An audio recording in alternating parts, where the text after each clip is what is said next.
We are seeing a lot of organizations going through digital transformations. These are predominantly initiated by the business and driven by technology. Now, let us see a perspective from a CISO's viewpoint. If you look at the digital transformations, one thing that we normally observe is these are decided in a hurry. Because if there is an urgent requirement, these are immediately looked at and we look at solutions to overcome that particular situations. And the problem in deciding anything hurriedly is that there will not be a proper architecture design. You don't look at it holistically. You don't see how the integration with various other components and other systems are going to impact. Sometimes you also don't have enough time to look at the application security loopholes or to fix those. And if there is a DevSecOps which is already in place, then to a large extent these problems are resolved. But otherwise, this is going to pose a major challenge.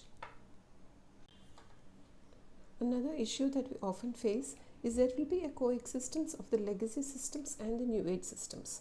In the legacy systems, if you look at, a lot of systems are not in a condition to be patched or updated because they have been made long ago, and it's really not possible to make a lot of changes to those systems. But if those are still running and in good shape, we continue to run those systems.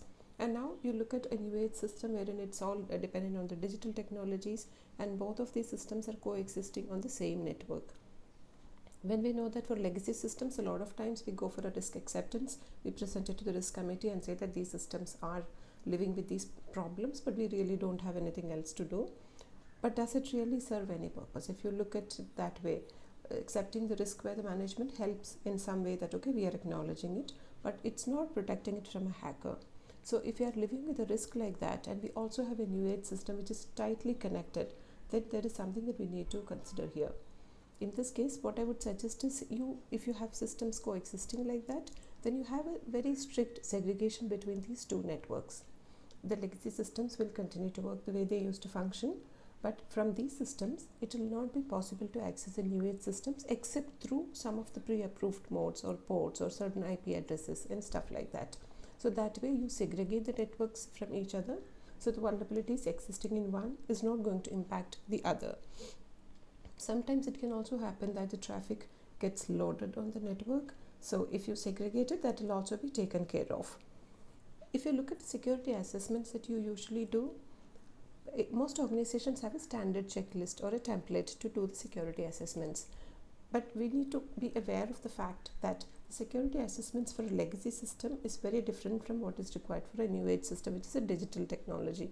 So let's have two separate checklists for each of them, which is considering the special needs of each kind of a system that we have in place. Another set of differentiator that we need to consider now is whether the data center is on-premise or on cloud. The security controls are again very different in both the cases. In case of an on-prem setup, we have already implemented a set of security devices, controls and processes, and now a part of it gets moved to the cloud, or the new technologies are getting deployed for the first time also on the cloud. It's not a migration, and then we subscribe to certain security controls there. So as a CISO, you need to look whether the controls that existed on the on-prem data center and the kind of security controls that we are now subscribing to from the cloud are equivalent. In case we are missing out on anything, please be aware that security is only as good as the weakest link. So even if you are missing one aspect in one of the two, that is on-prem or cloud, the entire network is going to get compromised.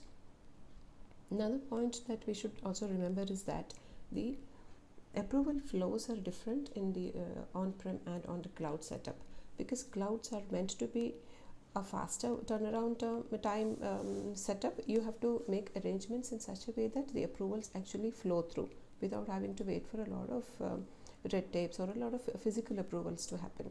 So while you take care of that, you should also ensure that these approvals are not any time overlapping, or you don't miss out on any of the approvals here, because the point is that if any missed approval on the on-prem will have an impact, but any missed approvals or any missed checks on the cloud will have a much larger impact. So because in the on-prem you only had a few set of people accessing the servers, but on the cloud you're actually out there in the open with all the security controls. Even if it is there, if your processes are not sturdy enough to protect it, then you're really vulnerable.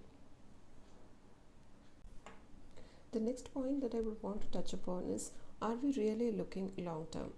A lot of organizations have hurriedly went into the digital transformation journey just because they want to overcome the current situation that we are going through now. But the situation will not last forever. This is only for some time. But then we have to decide whether our digital journey is going to be only a short term one, or are we looking at it in a long term basis. Your controls and your protection mechanism will also vary accordingly. I would also want you guys to think on the digital journey. If you're spending say X amount, are you spending a proportionate amount on securing it? Because a lot of times the major chunk of the budget goes into the functional features of a project, and very little will be left out to protect it. It is like building a huge palatial mansion and you're not really looking at the main doors of entry to the mansion. So make sure that you are adequately budgeting for the security needs as well. Another point that I would want to touch upon is the CISO's role used to be that of a controlling earlier. From there, it moved to an enabler role wherein you partner with the business and the technology team to ensure that things are happening smoothly. And from there, now it is actually becoming a business partnership or a business differentiator. Because if there are two similar services or products available in the market, a customer is definitely going to look for something which offers better security. So the CISO's role is really emerging now, and especially in the new age wherein a lot of digital transformation is happening, this would be a time for CISOs to introspect and decide whether we are moving in the right direction. We have to be always working hand in hand with the business and ensure that we are able to support them in all their endeavors.